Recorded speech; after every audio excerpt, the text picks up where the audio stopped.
I'll start the recording now. There you go.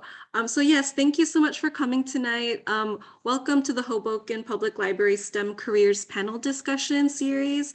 My name is Bernadette Patino, and I'm a librarian here at the library. I work in the Information and Digital Services Department and also Access Services. So thank you for being here today.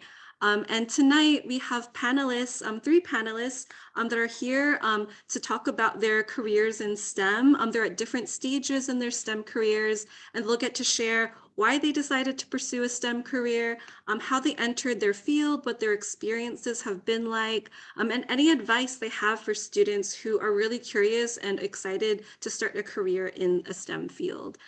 So here's tonight's program flow and just some house rules. So each of our panelists will present for about 10 to 15 minutes. And then after all of them, all three of them are done presenting, we'll have the Q&A session at the very end. And yes, please keep yourselves on mute if you're not speaking, just to reduce noise on the call. And then for the audience, just noting that we are recording the session, so you can turn off your camera if you don't want to be part of the recording. So yes, just to briefly introduce who our panelists are tonight, we have with us Dr. Rita Sousa, who is an assistant professor at Stevens Institute of Technology in the Department of Civil, Environmental, and Ocean Engineering. We have Amanda Schmidt, who is an undergraduate at Stevens as well, and majoring in biomedical and medical engineering. And then we have Lowell Andrew Iporac, who is a PhD candidate of marine biology over at Florida International University. And unfortunately, Sarah Patel was supposed to be with us tonight, but he had to attend to an emergency experiment. So I'm sorry he's not here today, but we hope to have them on one of our future STEM career panel discussions. So with that, I will turn the floor over to Rita, if you'd like to start us off. Thank you, Bernadette. It's a pleasure to be here. I'm gonna share my screen. Can you see my PowerPoint? Yes, it's working for me. Okay, perfect. All right, so my name is Rita Sousa. I'm a geotechnical engineer, which is a type of civil engineer that focus on how soils and rocks behave when you build something on top of it, like a building, like a bridge, or also when you build in it, like a tunnel. I am an immigrant to this country, so what I'm going to do today is basically kind of give you a snapshot of my life and how I got to where I am today and why I chose or the decisions that led to the profession that I have today and getting into STEM. And I leave you here with this quote, which is one of my favorite quotes of Einstein, which says, "Life is like riding a bicycle. To keep your balance, you must keep moving." And I truly believe in that. And you will see that I literally kept moving and I kept moving places, and you'll see that. So for me, it all started here. This is my hometown of Lisboa, Lisbon in Portugal. And that's where I was born and that's where I grew up. That's where I did my undergrad.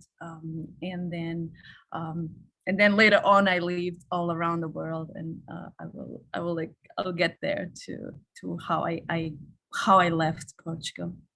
So these are my early influences, and I think that one of the main reasons that I got into STEM is, not only because I liked it, but I was introduced at a very early age by these three people that are here, which is my mother on the left, my father, and my paternal grandfather, who were all in STEM. My mother was a nuclear engineer. My father is a civil engineer as well.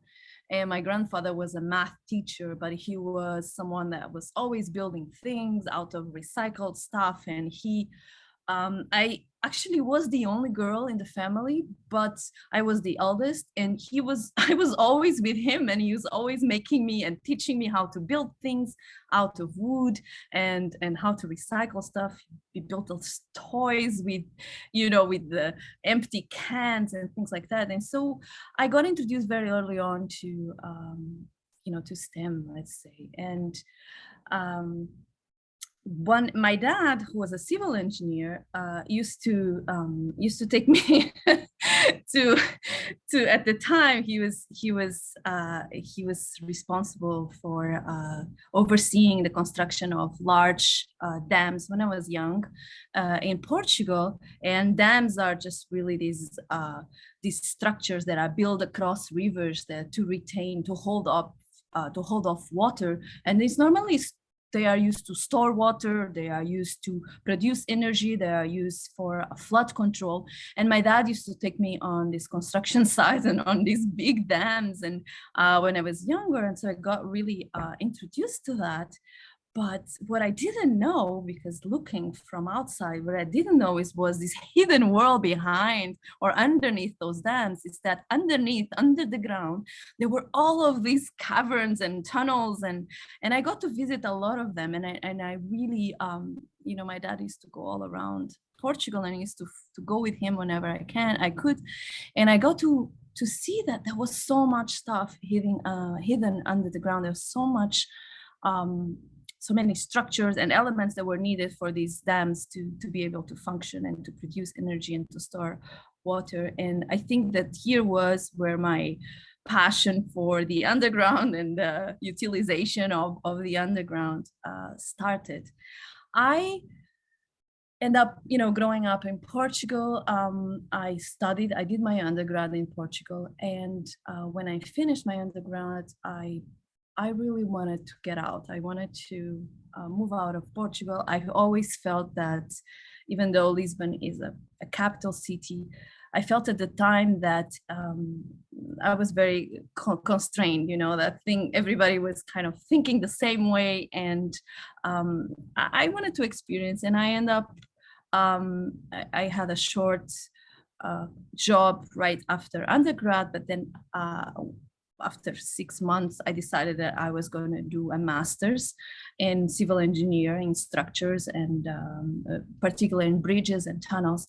And I decided to go to Paris, to France, to one of the oldest schools in Paris, and one of the most prestigious grande écoles in France, which is the École de Pont, just for civil engineering. And I spent 15 months there, and it was really a turning point for me. It was the first time that I left Portugal to live. I used to travel. I had traveled a lot before, but to actually live in another country, it was a language that I almost knew nothing about, and that I had to learn like that. Everything was in French. All the courses were in French, the coursework, and it was an amazing experience.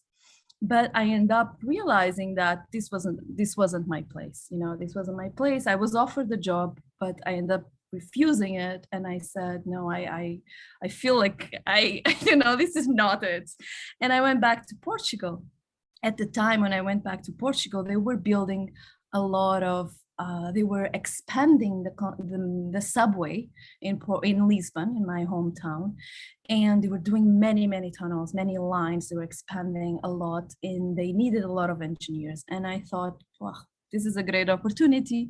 And I end up working for the Lisbon Metro, doing design of tunnels, and like this one here, drawings like this one that you see over here.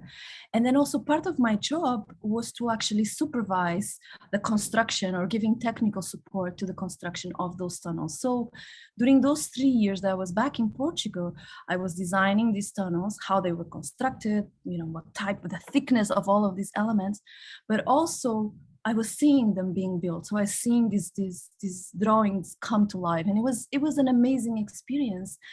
And it was also a very interesting experience because when I was growing up, the subway system was very short. There were 2 lines, and it was a hassle to get from one point to the other of the city. And suddenly here I was having a tremendous impact in my own city and building all these connections and improving so much the life of so many people that were, being able to come from so many places to come and work in the city, the center of Lisbon.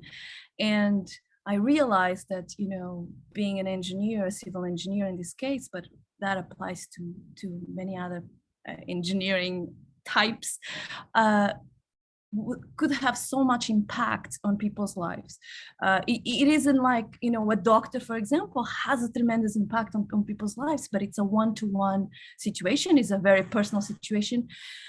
When you are designing the structures, you really don't know the people that are going to profit or that are going to use them, but you do have a tremendous impact. And I end up, you know, using some of these subway lines that I helped design. And so it was really a tremendous experience for me.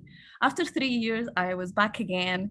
I wanted to have another experience. I was, you know, this how did this go was like, you know, you would design a line and then that line gets constructed and then you design another one and then it gets constructed. And I thought, okay, I want to do something else, and I want to really get into study a little bit more into detail how these tunnels behave, how the soil behaves when you're building these tunnels. And also at the time there had been a lot of accidents during the construction of tunnels, and I was very interested in that. You know, I wanted to understand why were those accidents happening. So I ended up meeting in a conference a professor from MIT, and we were chatting. I had presented, you know, some of my work at the Metro, and he was asking me, you know, about my background, etc. And then he asked me, why don't you apply to MIT? I was like, MIT? No, I don't know. I don't think so. I don't know if I even have the grades to go in, you know. So he said, send me your CV, do the GRE, and, you know, let's see what, you know, type of grades you are. And he said, you know, I think you have a good chance, apply. And I did get in. And that person is Herbert Einstein, who was my PhD advisor, and he's here on the right. And he became one of the greatest mentors that I had in my life. He's now 85, continues to work, and I continue to collaborate with him. And MIT was life-changing because I finally found a place where you know, I felt like everything was possible. It was hard, you know, it was really hard work, but everybody had this mentality of wanting to make a difference in the world. And it was very uplifting to be surrounded by people like that. And I did have a very good mentor, and that was, you know, that sometimes doesn't happen to everyone.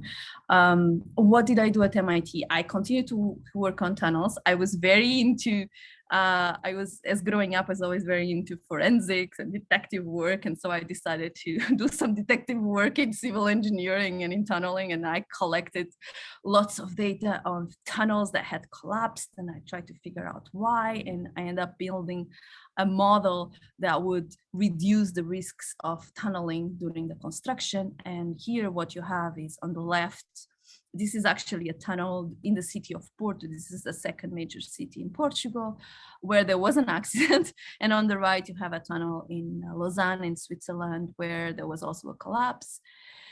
I ended up doing my PhD at MIT, and I left for a brief time, and then I was called back. There was you know, my professor had won a funding from the US DOE, and they needed a postdoc, and he asked me if I wanted to apply. And so I ended up coming back to do a postdoc at MIT, and this time studying something a little bit different, looking at the feasibility of geothermal reservoirs to produce electrical engineer in the geothermal energy in the electricity from geothermal energy in the United States. So that's what I did for the time that I was at MIT. Also a great experience at MIT that actually shaped what I ended up doing next was that I was a TA, I was a teaching assistant for many, many years for senior design, for the capstone senior design course. And during senior design, I was working very closely with students, and one of the projects that they had was to actually design and construct and test. Let's design a small bridge and construct it and test it. And these pictures that you see here is exactly that. Some of the students that I was helping TAing, designing some of their bridges, then building them. I still remember the names. That's Sala, that's Jamie. It was a long time ago. And then building them, and then we would test them. Normally we would test them outside, but when it was raining, we would test them inside MIT in the main lobby, and that's what you see here is the bridge being tested, and that's Herbert Einstein, and that's one of the groups on top of the bridge, adding some weight to it, and then this one made it didn't break. So after I left MIT, I end up going to the Middle East. I was briefly in the Sultanate of Oman, and then I spent 5 years in Abu Dhabi in the UAE. And what I did, I was a faculty, I was a professor at a new institute that was called Mazar Institute that had been created in partnership with MIT.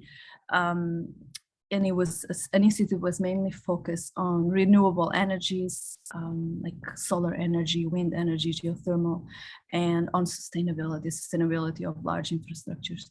And these are some of the pictures that, of those times, some of my favorite pictures. On the bottom, you have the campus that was designed by Norman Foster, by the architect Norman Foster, and it's a beautiful campus. And then here you have, this is a very special picture because it was at Mazda that I graduated my first PhD student, and that's her, that's Mona, and she was also one of the first women to graduate in that institute in the mechanical engineering department. Even though I'm a civil engineer, I was in the mechanical engineering department at that time. And she was also one of the first women to work in tunneling in the UAE, and she was featured in the news over there. And I continue to be in contact with her. And then this one are my undergrads, and they throwing up, a goodbye party when I left. It was a very interesting place because even though it doesn't look very diverse here, but there was people from all over the world. The undergrad were mostly Marathis, but then the grad students were really coming from all over the world. You pick a nationality, we would have it, and the faculty the same. So it was a really interesting, very rewarding experience also. After 5 years, I was again keep moving, and I ended up coming back to the United States. I moved in 2019, and I joined Stevens Institute, and that's where I am right now. And I've been working, continue to work on my trend, looking at accidents and things that go wrong, but here not of big tunnels, but of water pipes and other types of pipes. So when they deteriorate, they are under the ground, they deteriorate with time. And then with the fluctuation of the water table, and with rain and with flooding, you can have infiltration or exfiltration from into and outside of the pipe. And that normally erodes the ground around it, can create a void, and that void can enlarge up to a point there. You can have things happening like that. And so with my students, I have some of my students are here. That's Puya, that's Shengfeng. With my students, we've built an apparatus that will allow us to study the effects of defects on pipes, and how they can lead to this type of collapses, in the hopes of being able to engineer a kind of a protection around those pipes, for new pipes that will reduce basically the susceptibility of the ground to be eroded, and then to create those voids, and then to create those collapse. So Bernadette asked me about challenges, right? When she told me, that to talk here. And, I thought about it, and I could come here and list like many of those challenges. I'd rather you ask me, but what I have to say about challenge is that they are going to be unavoidable. You're gonna have always going to have bad days, challenges, failures, and it is really how you react to them that's going to make a difference. I just say that, don't ever let anyone tell you what you can't do, for whatever reason, and be true to yourself and surround yourself with people that are supportive, that believe in you. And that's important, and I know that we hear that all the time, but that is so important, to have people that are going to believe in you, even especially during those times that you may doubt yourself. And keep moving, keep going forward, otherwise you fall off the bike. And never let your fears stop you on your tracks. And that's it. That's what I really wanted to pass on today, and I'll be happy to answer any questions at the end, once everybody has spoken. Okay, great. Thank you so much, Rita, for sharing your fascinating life story in STEM with us, your passion for the underground, as you put it. Yeah, it's really incredible to see how your STEM journey, like in civil engineering, has like really taken you all over the world. And I myself feel quite glad that there's someone out there like thinking about how our structures deteriorate. I feel somehow in safer hands. And yeah, like we often take for granted in our day-to-day life, like just like the science that goes behind like these structures that we see in our everyday lives of like how we can, get from home to work. So thank you so much for sharing. And yeah, I'll turn the floor now over to Amanda, who will be next. Hello, everyone. Thank you so much. I'm going to try and share my screen. Very excited to be here.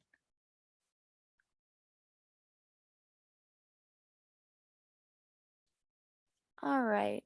Let me get this all situated. You all can hear me okay? Wonderful. I'm going to try and resituate my screen so I can see everyone on one end.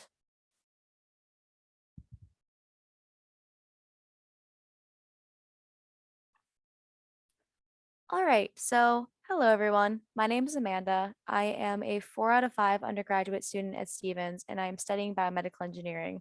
So my presentation is going to focus a little bit about how I've came to this point of deciding biomedical engineering for my major and how I've gotten here, both like through high school and through college, and how my college experience has been going so far.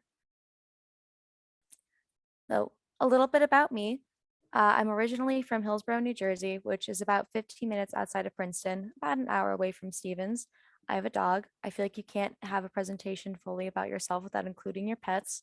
His name is Cooper. He's down here at the bottom. Can you guys see my mouse? Wonderful. We rescued him from Cooper Jack Beach in Turks and Caicos, which is how we got his name. So, a couple of things I like to do in my free time to keep myself busy outside of all things college.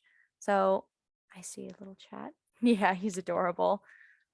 So, I like to paint, I like to read, I'll go hiking and rock climbing to do some things outdoors. Going to concerts is really fun now that like COVID has started to calm down a little bit.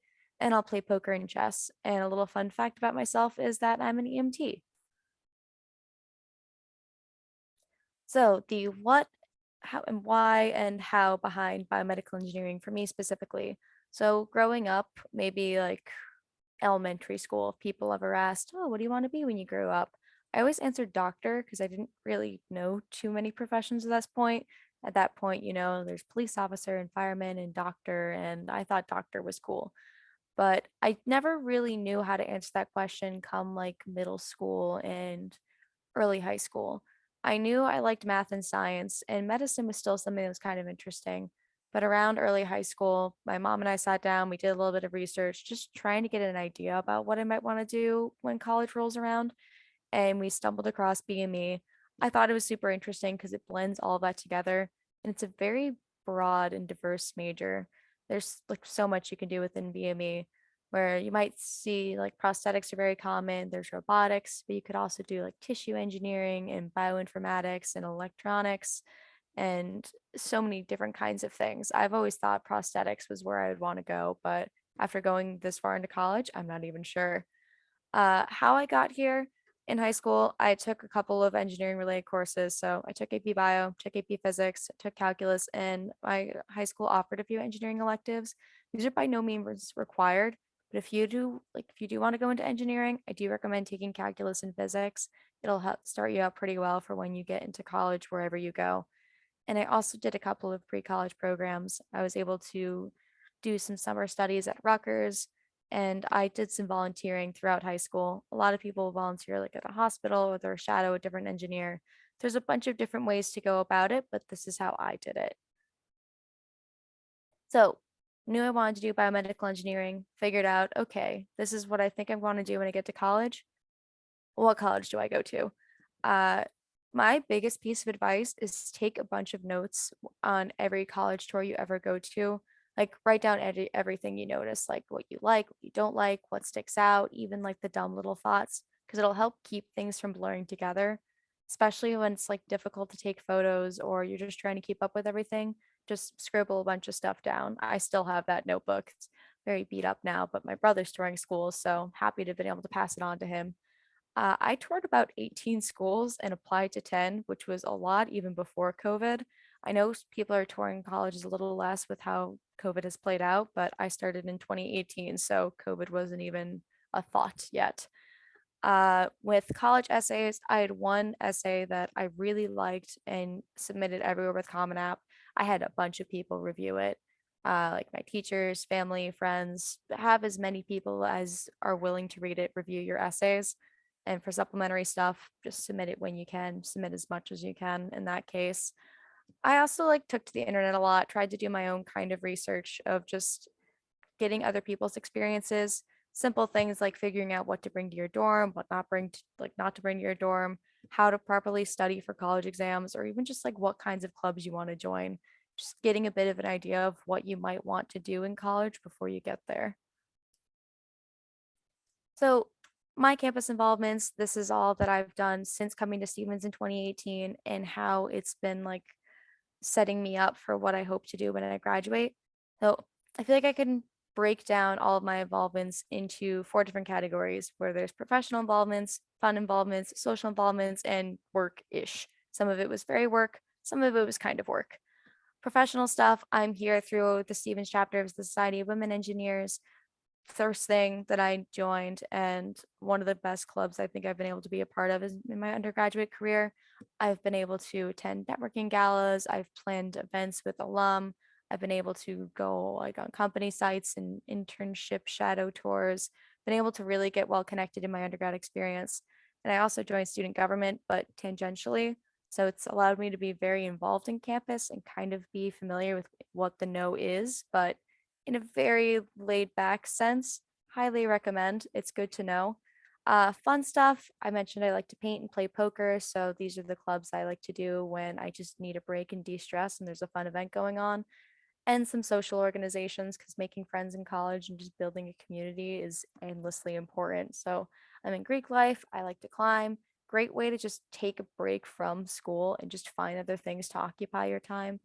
And with work, I was a teaching assistant, and I was a tour guide, and I also joined the co-op program. Why is that in bold, you might ask?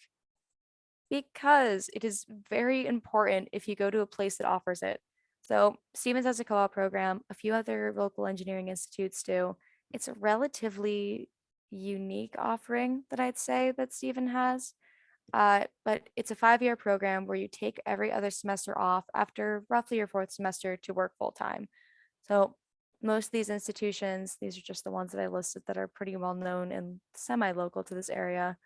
They'll connect you to companies themselves, either through private company portals or if Stevens has a co-op interview day, they will be able to get you your connection to your first job, and your first will lead to your second. And by the time you're done with your co-op program, you will have graduated college with roughly 2 years of industry experience. Even during COVID, I was able to work to complete co-ops, which is full 8-month terms, just trying out different stuff within my field and figuring out what I like and what I did not like. If you go to an institution that offers it, or if this is something that seems interesting to you, definitely keep an eye out for it. It's something that I feel like now that I've been through it, I really can't recommend it enough. The only downside is an extra year, but that could be a pro depending on how long you want to be in college for. Especially with COVID, I'm happy I have the extra year. So, what I've been able to do through my own co-op experience, I'm not going to go too into the weeds with this because there's so much when it comes to work, but was able to start out as a manufacturing engineer at Mindray Medical International. They mostly do hospital equipment. So, if you're ever in a hospital, take a look at the patient monitoring devices or ultrasound devices. You'll likely see something that says Mindray at the bottom. I know Hoboken University Medical Center uses Mindray devices. I worked on the hardware and software and worked on like building them, modifying them, and doing the procedures that allowed other people to work on them in a unified way. After that, I worked at Ethicon, which is a subsidiary of Johnson and Johnson. Their bread and butter is sutures, so got to do a bunch of stuff that related to doing different tests on them, making sure that they were safe for consumer use, making sure that they would be properly shelves stocked, everything. There was a whole bunch of stuff that I got to do with that job. In this upcoming summer, I'm going to be an R&D engineer at Ethicon. And all three of these co-ops were like actual big girl jobs that had me doing real engineering work, even as an undergrad, which was something that I wasn't expecting, but something I'm really, really grateful for because a lot of my studies have applied to my co-ops and a lot of the things I learned on co-op have been relevant in my studies. It's really nice to see how industry and your like academics will merge together, especially when you're in a major like biomedical engineering or just engineering in general. So, all in all, what I've learned throughout my experiences and some of the key things, if you were to take anything out of this presentation, it'd be this type of slide. So, no matter where you go for college, the experiences between universities aren't as different as it may be depending on what you make out of it. Like your experience is unique to you no matter which university you go to. Like if you want to be involved, if you want to try out different jobs, go do different athletics, try new things all the time. No matter where you go, that's like the biggest piece of advice. People will come up to you, they'll find random things on campus. Try and put yourself out there, go out there and just figure out what you like. College is the time to try everything with relatively low pressure. I knew for me when I wanted to get into college, I knew college is expensive. You're here for 4 years, and this is the most low pressure chance way to be an adult. So I did everything I possibly could. I joined clubs, I did some types of athletics. I did the co-ops, I've done different projects. I didn't like everything, but I'm happy I did it. I've made all kinds of different friends, and I've been fortunate enough to have learned a lot from all these experiences. Find your resources. That's something that I feel like is constantly overlooked. Stevens has a tutoring center, for example. A lot of students might not know it exists until their second or third year.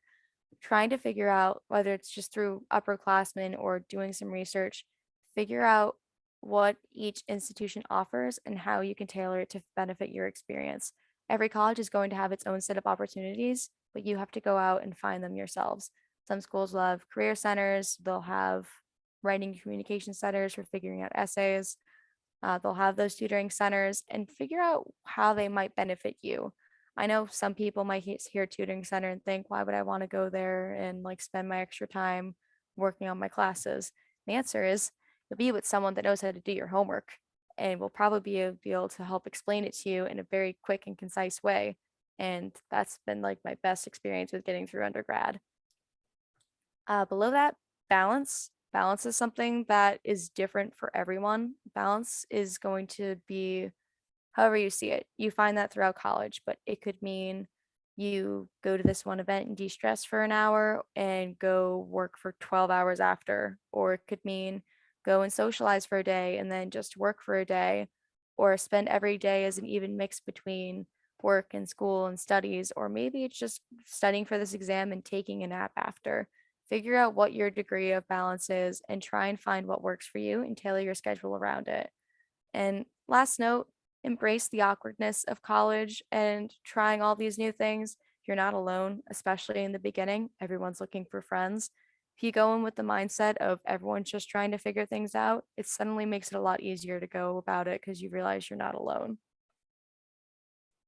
So thank you all. That is my LinkedIn. If anyone's interested in connecting, I'd love to see you. And if you have any questions even beyond this, these are my 2 emails if you'd like to be in contact with me. Thank you. Yeah, thank you so much, Amanda, for sharing your path and from the start, like applying to college, like starting in high school, deciding what to major in, and your thorough advice on just navigating undergraduate life as like a biomed engineering major.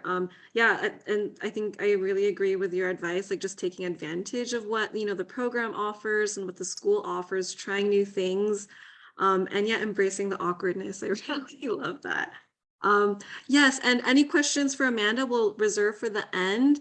And yes, last but not least, we have Lowell. So I will give the floor to you, Lowell.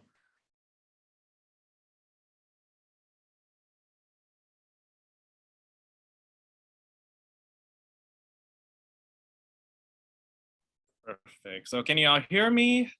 I believe so. All right. So thank y'all for inviting me to this panel. I'm going to be a bit of a wild card here because I was kind of a last minute addition.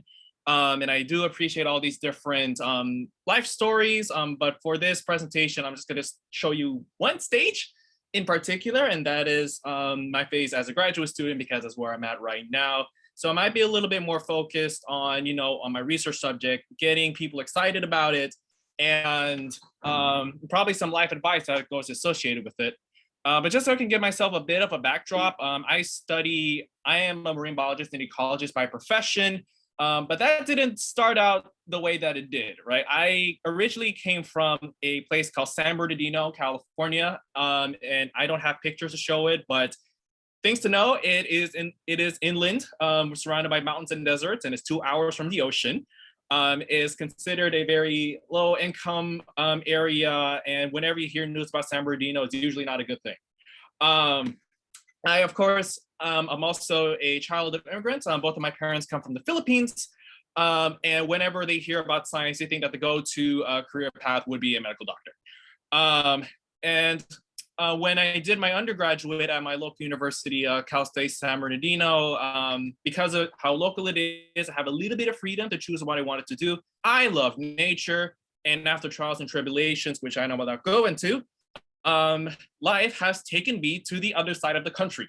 I'm currently at my PhD program in Miami, Florida at FIU. And being in a place like Miami has taken me to some pretty awesome places to explore. Being on mangrove trees and snorkeling to see this vast amount of very small biodiversity that I really love to share with you folks. Now, I am an advocate of a little bit of interaction here. Knowing me and my passions, I do not believe that my research should be isolated in the lab.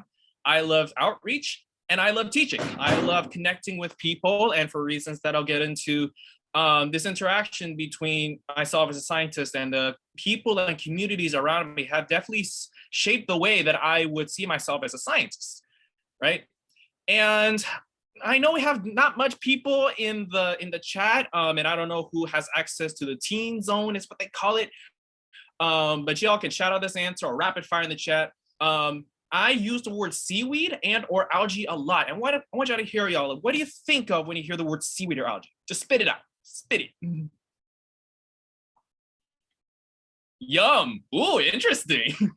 Food. Ooh, green stuff. Okay. All right. Listen. So it's very interesting that we have a little bit of a more positive note on seaweed, because yes, very interesting that seaweeds can come in all different shapes and sizes. We tend to associate seaweed with sushi. A little bit harder to reach, but you can actually find algae ingredients in toothpaste and ice cream. And I try to pull out some examples of what kinds of seaweeds could appear in the Northeast. This is Ascophyllum nodosum, which is rockweed. And of course, you have the nice seaweed salad kind of over there. So it's really, really nifty. We are very surrounded much by algae, especially I was looking up New Jersey. It's pretty much next to the water, so the probability of finding this stuff is pretty high. And so as I said, I study macroalgae and seaweeds. They are super duper colorful. This is from a snorkeling trip. California before I moved over. But more of my algae tends to be smaller, and they tend to be a lot more diverse than the big kelps in California. And one of the primary research ideas is that all these shapes and sizes of algae provides habitat for cute little critters. So crustaceans, snails, crabs, and these interactions between these invertebrates and these algae provide a lot of essential ecosystem services and functions to local coastal ecosystems and the people that depend on, right? And so why learn about seaweeds? I'm very grateful to know that there's some positive reasons behind it. Some of it, not so much. They are associated with very large algae blooms. In the Beijing Olympics in 2012, 2013, they had a very large bloom of the sea lettuce ova. The star of the show for today is going to be at the bottom, pelagic sargassum. This was taken in Barbados in the Caribbean. But I want to juxtapose it with some good stuff. So seaweeds have been economically important. This is a farm in the Philippines, and these large kelp forests support large, delicious fish and support really a nice habitat for those associated fauna. So the star of the show, we'll get into it. Pelagic sargassum is a brown seaweed. This genus sargassum can be anywhere between 500 to 1,000 species.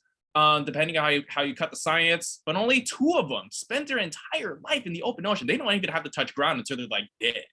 Sargassum natans and Sargassum gluitans, they float, and they tend to make up these super duper large influxes that have been occurring in the Caribbean literally in the past decade.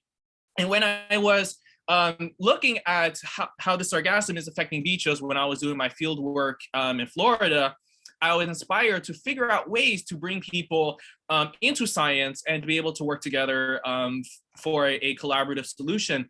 Just to get a good idea how big these blooms are. Like, these are some of the people in Bonaire that are trying to literally clean up these seaweed blooms, right? And I will also preface this, I'm looking at some of the best of a sargassum, but if you look at other research, sargassum offshore and in low quantities, they provide a lot of habitat for commercially important fish, juvenile sea turtles, and lots of different invertebrates that could be found nowhere else on Earth. I'm not sure how many people are familiar with the Sargasso Sea. That is where this purported original source of sargassum came from. But I'm gonna get into geography too much in the science, but there's a second source of sargassum near the Caribbean that is separate from the super duper useful one that is causing those influxes in the first place. But I would argue that even with this blast ton of sargassum, you can find life. You can find all these different invertebrates, from crustaceans to insects. And I'm gonna keep quiet for a couple of seconds because this video right here was taken in Crandon Park, and you're gonna hear some pitter patter, which are literally hundreds of thousands of these amphipods that were using the sargassum as a resource.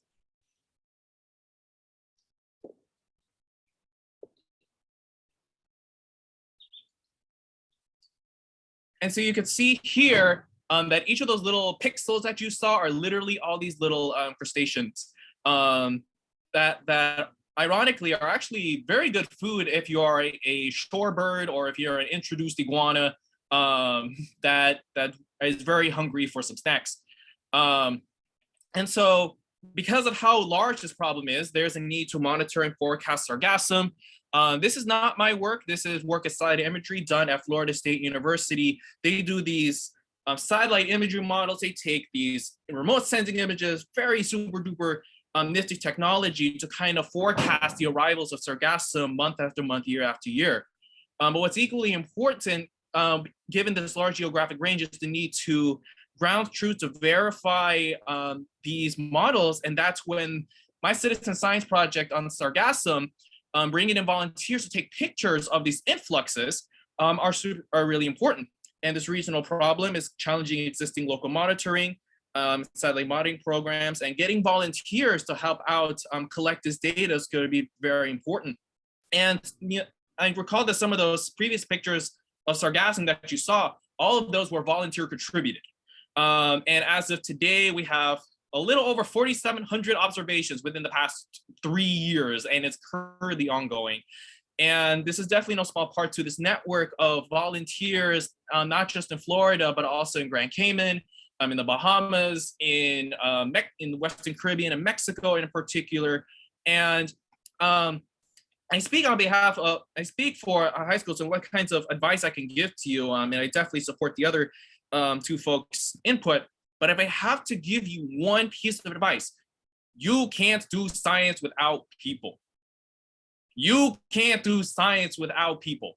And I say this is very importantly because, I was definitely at one point a proponent of being individualistic, following your dreams, don't let anybody get in your way. But at the same time, I've learned over the years that we do not exist in a bubble. We do not exist, within a lab bench. Our scientists should not be constricted to the lab bench. There's so much interesting dynamic events that are happening to the world. And one of the things that's very important is, getting involved in your local community. If there are any particular social struggles that you should know, scientists should be able to work together with local communities to do better. And I use it in the context of sargassum. If you're not bombing with the community stuff, sometimes bringing people out to nature, understanding why is it important to protect biodiversity and local cultural system is important. I've learned also over the years that finding a community, for example, this group photo right here was literally taken 2 hours ago. This is a group photo of an event of the Association of Filipino Scientists in America. And we are a community of Filipinx scientists looking to use our science to make better change in the US and the Philippines. And we've had this really awesome speaker, Dr. Catherine Luzuriaga, who was talking about her research on infectious diseases and how they contribute to the medical field significantly and in science policy. And I definitely want to end that here because it's very important to not just talk about science, but also talk about the ways that we interact with our communities in Florida, New Jersey, wherever you're at. And I think I'll cap it off here. Thank you for inviting me. Wow, thank you so much, Lowell. I feel like I learned so much about seaweed and algae in just the past few minutes of your presentation. And yeah, your two quotes that research should not be isolated just to the lab and that science is done with people. Definitely agree, like the community advocacy, the education aspects are so important. And I think that's definitely something, of course, that the library loves to advocate for as well.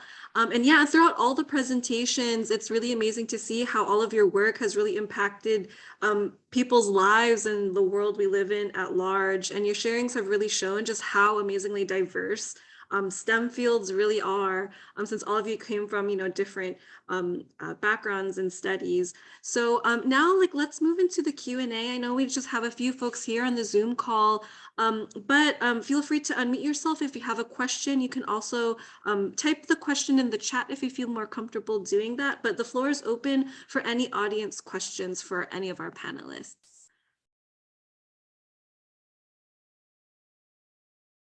Okay, and Shalisha made a comment in the chat. Thank you very much. I have no questions. And yes, I have a few of my own, just so we can learn a little bit more from all of you. So did you have any assumptions about what it meant or what it would be like to be a scientist or engineer before you became one? And were you proven right or wrong through your own experience? So anyone can take that question.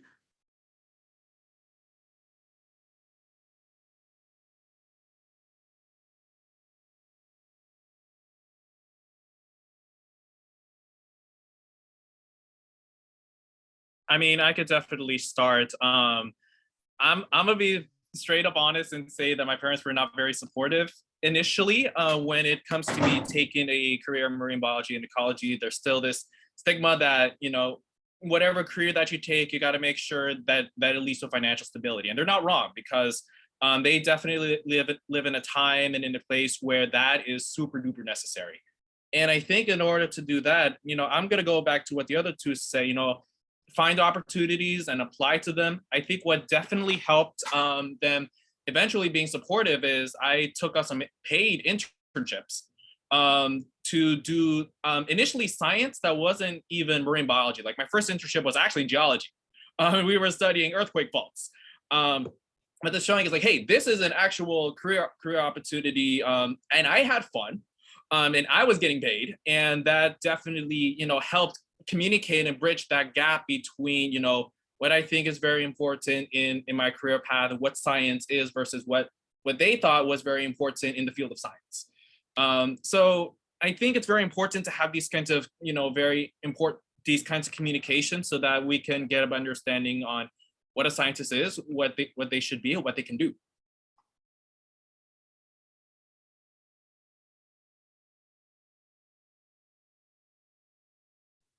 Yeah, thanks so much, Lowell. And Amanda or Rita, do you have any responses?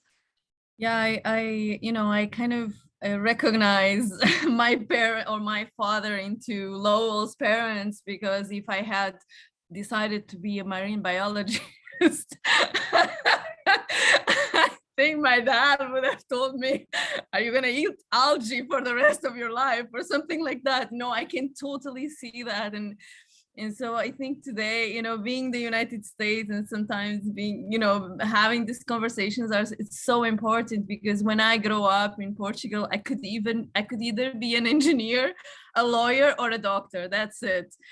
There was nothing else at my choice. And so, I end up being a little bit kind conditioned to be an engineer, because I definitely didn't want to be a lawyer, doctor maybe. And then I remember when I left to Paris, my dad was absolutely against it. I also found an internship and I ended up paying for my life there to be able to leave Portugal and to be able to study abroad. And then after the first time, that's it. I think they get used to it. But yeah, it's funny because as Lowell was saying this, I was just laughing because I was thinking that, I completely understand what he's saying. So yes, these conversations are really important.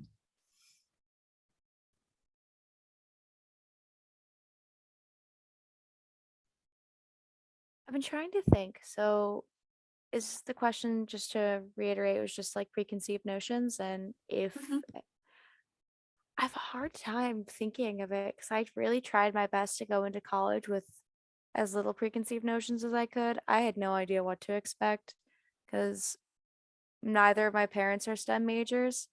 So it's like, okay, engineering school. None of my friends had gone to college before me, so I didn't really have any kind of insight. So, I mean, I like it. I've enjoyed college a lot, but I definitely didn't have too much knowledge going into it. So I'm pleased with what I've been able to get out of it, but it was all just research from the beginning. But I've enjoyed it. My parents were supportive of me going into engineering, which one could expect. I've had a good time with it, and I feel like I'm very fortunate to have been able to have the path that I did and be where I am today. Yeah, thanks so much for sharing. And I do have one last question before we close out for today. For all of you, anyone can answer. How did campus or community involvement contribute to your professional development or your own individual understanding of your field? I think everyone had mentioned some kind of like external involvement outside of just doing like research or just being, doing like all the engineering work. So for you individually, what did that mean for you in your professional development and also just your own understanding and of your STEM field? I could start here. Uh, I know with getting into Stevens, I don't think I would have been able to get in without the extracurricular experience I had in high school. And I know my extracurricular experience is what got me my first job in college. So, high school, I had a couple of jobs, I did some volunteer experience, and I was in a bunch of clubs. And it was a lot to talk about during my interview with Stevens. It's not that like my grades or my test scores were bad by any mean, but they were definitely below the typical threshold with Stevens. I'm doing very well at Stevens, but I wasn't sure if I was going to get in because of that. But having the extracurricular experience, I think, is what allowed me to get in, really. And I think that's something that Stevens is always really valued because everyone's involved on campus. There's usually someone that's in, like, on the executive board for this club or president of that club or does this sport or is in this fraternity or sorority. Like, everyone really tries to balance out the engineering work with non-engineering things. And for my first job at Mindray, during my interview, we talked about the biomedical engineering aspect and the Stevens studies for the first 3 minutes. And then on my resume, under the little activities section, I said all the clubs I was involved with. And he saw a poker club. He's like, "Oh my gosh, you play poker?" And we talked about poker for 20 minutes, and then he gave me a job. So having involvements outside of it has been very beneficial for me and my professional experiences. Doing the professional like organizations and clubs has also been important for just teaching me like how to write an email and how to talk to adults. But doing stuff for fun as well has really benefited me in ways I really didn't expect coming into college. But being able to make like surround myself with all kinds of different experiences and be a well-rounded person has really opened up a lot of doors for me.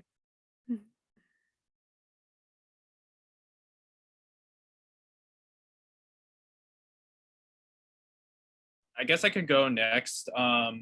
So, man, I mean, I've been involved in a lot of things. I mean, I'm not just involved with AFSA, which is very near and dear, because I could pretty much take this answer in all different kinds of directions. But if I'll say a couple of things. One, because of these different perspectives, that doesn't just restrict to natural science. The field of science in itself is starting to change, so that's becoming more interdisciplinary. We used to think that, oh, natural science or this view of engineering is the correct way to do it. And I don't think that's going to fly anymore, because you need social sciences, you need art. Artists can communicate in ways that scientists just simply cannot unless they kind of learn from them. Being able to share not just straight up facts, but also personal stories and perspectives. And I also, bring up the idea of, getting involved in your local community, because what I think can be important, protecting biodiversity or climate change can be different for someone who is, in low income working class neighborhood, who is more concerned with, getting food on the table, or making sure that they're able to be living and healthy. And I do a lot of my research on beaches. And for a lot of folks, going to the beach is a sign of peace and serenity in this very crazy world that we live in. And I think it's very, very important that, as we interact with the community, we also kind of change ourselves in the way that we kind of view science. And I hope we can continue these kinds of conversations and syntheses, so that way we could be a force for the better. Yes, absolutely. Using science and engineering to really change the world. Yes, so again, to our panelists, thank you so much for being here. For all the attendees, thank you for also sitting in. It was great having all of you. And yes, if you'd like to join our upcoming sessions, just note that our second STEM Careers panel discussion will be next month, Thursday, May 12 at 5 p.m. You can visit the library's website for more information. And thank you again, everyone, for joining. And yeah, it was wonderful having you, and please have a wonderful evening. So thank you. Bye, Really everyone. appreciate you all, and good luck Thanks so with much. everything for the two of you, Lowell and Amanda. Thank you. Enjoy the rest of your day. Bye-bye.